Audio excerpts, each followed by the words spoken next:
تو جب یہ بات واضح ہو جائے کہ خدا کا کوئی مکان نہیں ہے، کوئی جگہ نہیں ہے کہ جہاں کہ خدا ادھر ہے، تو پھر دور و نزدیک کا تصور بھی وہیں سے ہو جاتا ہے۔ خدا کوئی مکان نہیں رکھتا، تو یہ بات بھی واضح ہو جاتی ہے کہ خداوند عالم جسم نہیں ہے۔ جب مکان نہیں ہے تو جسم بھی نہیں ہے، چونکہ جسم کا لازمہ مکان ہے، جسم کے لیے مکان ضروری ہے۔ ایسا نہیں ہو سکتا کہ آپ کہیں جسم ہے لیکن کسی جگہ نہیں ہے، اس کے لیے کوئی جگہ نہیں ہے، یہ جو ہے نامعقول ہے۔ جسم ہو تو حتماً ایک نہ ایک جگہ پر ہے، اس کے لیے ایک جگہ ہے، جسم جگہ گھیرتا ہے۔ تو جب پتا چلا کہ خداوند جسم مکان نہیں رکھتا، پس جسم بھی نہیں رکھتا۔ اس کی وجہ یہ ہے کہ جسم کو مکان کی ضرورت ہوتی ہے۔ کوئی ایسا جسم نہیں جو مکان کا محتاج نہ ہو، کوئی ایسا جسم نہیں ہے۔ لیکن چونکہ خداوند عالم جسم نہیں ہے، اس لیے وہ مکان کا بھی محتاج نہیں ہے۔ جب جسم نہ ہو، مکان نہ ہو، تو اس چیز کا نظر آنا بھی محال ہے۔ کسی چیز کے نظر آنے کے لیے مکان میں ہونا ضروری ہے، جسم ہونا ضروری ہے، رنگ کا ہونا ضروری ہے، جہت میں ہونا ضروری ہے، محدود ہونا ضروری ہے، ورنہ وہ چیز نظر نہیں آئے گی۔ اگر رنگ سے پاک ہو تو آپ نہیں دیکھ سکتے اسے، طرف میں واقع نہ ہو تو آپ نہیں دیکھ سکتے اسے، کیونکہ وہ آپ کی نگاہوں سے اس طرف ہو، نگاہوں کے سامنے، تب آپ دیکھ سکتے ہیں۔ تو محدود بھی ہونا چاہیے کہ آپ کی نگاہوں میں سمائے، اور رنگ جگہ وغیرہ ہونا۔ جب خداوند جسم و جسمانیات سے پاک ہیں، تمام جسمانی خصوصیات سے پاک ہے اور جسم سے بھی منزہ ہے، تو وہ خدا نظر بھی نہیں آئے گا، دکھائی بھی نہیں دے گا۔ دوسرا عنوان ہے آج کے لیے کہ خدا کسی کا محتاج نہیں۔ خداوند عالم ہی تمام کی تمام ضروریات زندگی کا پیدا کرنے والا، خود زندگی کا بھی خالق ہے، ضروریات زندگی کا بھی خود خالق ہے اور ان کا خالق ہے۔ یہ بات ابھی ثابت کر چکے ہیں کہ خالق اپنی مخلوق کا محتاج نہیں ہے۔ خالق اپنی مخلوق کا محتاج نہیں ہے۔ اگرچہ موجد اپنی ایجاد کردہ چیز کا محتاج ہے، تو موجد اور خالق میں اس دن کے فرق ہے۔ خالق محتاج نہیں ہے، ورنہ وہ خالق نہیں ہوگا۔ اگر اسے اس جگہ کی ضرورت ہے جسے اس نے بنایا ہے، تو پہلے جب ضرورت تھی تو کس نے آپ کو یہ جگہ دی؟ جب آپ خود محتاج تھی اس جگہ کا، تو آپ نے کہاں سے پیدا کیا؟ خابیدہ را خابیدہ، کئی کنت بیدار۔ تو جب وہ بے نیاز ہوگا تب وہ خلق کر سکتا ہے۔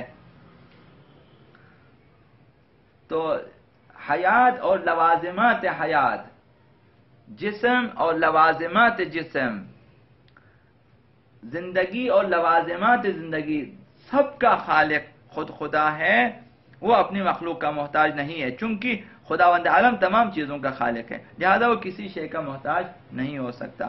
خدا اس کامل اور مکمل حقیقت کا نام ہے، کامل اور مکمل حقیقت کا نام ہے کہ جو کسی شے کا محتاج نہیں، نہ مکان رکھتا ہے نہ زمان، چونکہ اگر زمان رکھتا ہو تب خدا پھر بھی محدود ہوگا۔ جب محدود ہوگا خدا وہ کسی زمانے میں سمائے، اس پہ زمانہ گزرے، تو خدا ہوگا ماضی والا، حال اور استقبال والا خدا۔ تو جو زمانے میں سمائے خدا نہیں ہوگا، تو زمانے سے بھی خالق زمان ہے وہ، لہذا وہ ایک ایسی مکمل اور کامل حقیقت ہے جو کسی چیز کا، نہ مکان کا نہ زمان کا محتاج ہے، نہ جسم نہ جسمانیات، اور تمام چیزیں اسی کی محتاج، جسم بھی اسی کا محتاج ہے، جسمانیات بھی اس کی محتاج ہے، مکان بھی اس کا محتاج ہے اور زمان بھی۔ ہو سکتا ہے کہ ہمارے ذہن میں سوال اٹھے کہ جب خداوند عالم جسم، مکان نہیں رکھتا، کسی شے کا محتاج نہیں ہے، یہ سب کچھ نہیں تو آخر خدا کیا ہے؟ تو یہ خدا بن گیا نہیں نہیں کا مجموعہ. خدا کیا ہے؟ جواب کے لیے یہ مثال کافی ہے. بجلی جامد نہیں ہے. بجلی جامد ہے؟ نہیں ہے. تو روشنی ہے، روشنی جامد ہے؟ جامد نہیں ہے. وہ ایک حرارت ہے، ایک توانائی ہے، جامد نہیں ہے. بجلی سیال نہیں ہے، جس طرح پانی سیال ہے، بہنے والی چیز نہیں ہے. بجلی گیس نہیں ہے، گیس بھی نہیں ہے. آیا یہ نہیں نہیں اس بات کی دلیل بن سکتے ہیں کہ بس بجلی کوئی چیز نہیں ہے؟ بہت سارے نہیں نہیں اس کے اندر ہے. یہ جو نہیں نہیں ہے یہ بے نیازی کی دلیل ہے، نہ احتیاجت کی دلیل ہے. ہمارے لیے اگر نہیں نہیں آپ لگائیں شاید احتیاجت کی دلیل ہے. خدا کے لیے کمال ہے، انہیں وہ ضرورت نہیں ہے، اس کے لیے حد نہیں ہے، مکان نہیں ہے، جسم نہیں ہے، رنگ نہیں ہے، ویسا با کمال ہے. تو نہیں نہیں کبھی بھی اس بات کی دلیل نہیں پھر وہ کوئی کچھ بھی نہ ہو. آیا آپ یہ کہیں گے کہ بجلی ان چیزوں کے علاوہ کوئی کسی اور حقیقت کا نام ہے؟ تو بے شک ایک الگ حقیقت کا نام ہے. اگرچہ وہ پانی نہیں ہے، اگرچہ وہ لکڑی نہیں ہے، اگرچہ وہ کبھی بے شمار نہیں آپ لگائیں اس کے ساتھ کہ بجلی گیس نہیں ہے، بجلی پانی بھی نہیں ہے، پتھر بھی نہیں ہے، لکڑی بھی نہیں ہے، وہ پھول بھی نہیں ہے. وہ سب آپ کہیں پھر کیا ہے؟ ایک الگ اور حقیقت ہے جس میں یہ تمام چیزیں نہیں ہیں. حقیقت کا نام ہے. پس خدا کے بارے میں ہم بھی یہی کہتے ہیں، خدا جسم نہیں ہے، مکان نہیں ہے، دکھائی نہیں دیتا، زمان و مکان سے ماورا، یعنی خداوند ان چیزوں کے علاوہ ایک اور حقیقت ہے، کہ ایک حقیقت ہے جس کا جسم نہیں ہوتا، جسمانیات سے بھی مبرہ ہے، منزہ ہے، زمان و مکان سے بھی مبرہ ہے، یعنی ایک بالاتر ہستی ہے. یہ جسم و مکان نقص ہے، احتیاجت ہے. جسم، مکان، زمان یہ چیزیں نقص ہیں، کمی ہے، کمزوری ہے، ضرورت ہے. یہ یعنی ہماری ضرورت ہے جگہ، تو یہ نقص ہے. اور ذات خدا جو عین کمال ہے ان میں ان چیزوں کا گزر نہیں ہے، چونکہ نقص نہیں ہے تو بس جگہ نہیں ہے، بس محدود نہیں ہے. یہ تمام باتیں خدا کو تمام دوسری چیزوں سے جدا اور ممتاز کر دیتی ہے. یہ خداوند متعال کی ذات کے کامل ہونے کی طرف رہنمائی کرتی ہے. در حقیقت یہ وہ خدا ہے کہ جس کا اعتقاد رکھنا چاہیے، اسی خدا کو فطرت انسانی قبول کرتی ہے. اعتقادات تشیع کی جو ہیں ایک خصوصیت یہ ہے کہ تمام اعتقادات فطری ہیں. حتی امام زمان فطری طور پر انسان امامت کو قبول کرتا ہے. فطری طور پر ہر انسان احساس کرتا ہے کہ اسے راہنما کی ضرورت ہے، پیشوا کی ضرورت ہے. بس انسان فطرتاً نبی اور امام کو قبول کرتا ہے، انہیں رہنما کو قبول کرتا ہے. فطرتاً انسان عدالت پسند ہے، بس عدالت کو قبول کرتا ہے، انصاف پسند ہے.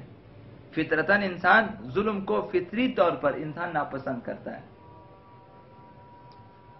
اسی طرح فطری طور پر انسان کے اندر جو ہے وہ پرستش کی خو اس کے اندر موجود ہے. انسان پرستش کرنا چاہتا ہے، تو فطری طور پر انسان خدا کی تلاش میں ہے. عبادت انسان کے اندر فطری ہے. تو یہ ہمارا جو مکتب ہے اس کی خصوصیت یہ ہے کہ فطری طور پر. لہذا فطرت انسانی خدا کو قبول کرتی ہے.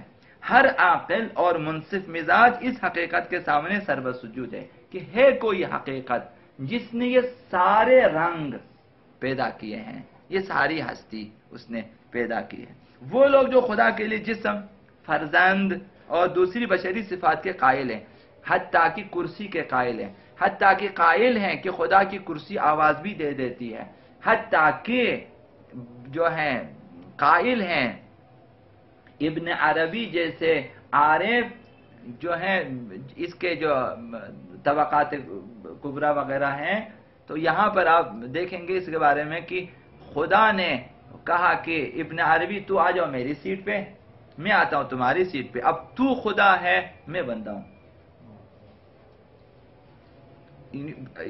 انسان جب جادہ اہل بیت سے ہٹ جاتا ہے تو عرفا ہیں، عارف، وہ اس حد تک پہنچ جاتا ہے کہ خدا سے بھی بڑھ جاتا ہے۔ خدا کرسی پہ بیٹھ جاتا ہے، کرسی پھر ٹوٹنے لگتی، آواز دینے لگتی ہے۔ پھر خدا جوان ہو جاتا ہے، پھر خدا بوڑھا ہو جاتا ہے، پھر خداون جہنم میں پیر ڈال لیتا ہے، پھر خداون شادی کر لیتا ہے، پھر خداون کبھی لڑکی کی صورت میں آ جاتا ہے، کبھی لڑکے کی صورت میں آ جاتا ہے، کبھی تو یہ چیزیں۔ تو بہرحال جو لوگ مثلا ابھی عیسائیت میں جو پدری و فرزندی کا ایک قصہ ہے خدا کے بارے میں، اور حضرت عزیر قرآن میں کہ بعض لوگوں نے کہا عزیر ابن اللہ، عزیر، بعض نے کہا مسیح ابن اللہ، کہ مسیح خدا فرزند خدا۔ تو جو لوگ خدا کے لیے جسم فرزند وغیرہ کے قائل ہیں صفات کے، اصلا انہوں نے خدا کو سمجھا ہی نہیں ہے، اور ان میں سے وہابیت اس سلسلے میں بہت آگے ہیں کہ وہابیت کا خدا اہل سنت کے خدا سے 1000 گنا بدتر ہے۔ اہل سنت اگرچہ 80% ہمارے ساتھ متحد ہیں عقائد میں، فروعات میں بھی، وہابیت 99% ہم سے اسلام سے مختلف ہے، ان کا خدا بہت عجیب و غریب ہے۔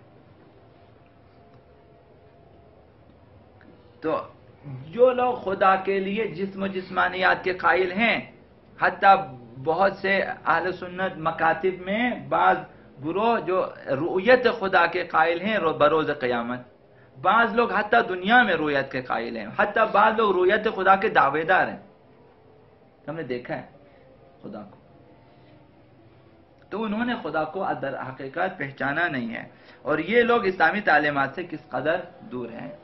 فخر کریں اور شکر کریں کہ ایسا مکتب آپ کے سامنے ہے کہ جہاں تمام چیزیں سب سے زیادہ مدلل، مبرہن اور تمام شکوک و شبہات سے پاک، اور کسی بھی اپنے اعتقادات کو لے کر جائیں، کسی ایک عقیدے کو، اسے تمام دنیا کے مکاتب میں اسی عقیدے کو ڈھونڈنے کی ان کے پاس کیا دلیل ہے۔ آپ دیکھیں گے سب سے بہتر مکتب تشیع میں، مکتب اہل بیت میں دلائل بھی محکم ہے، مستحکم، پاکیزہ ہے۔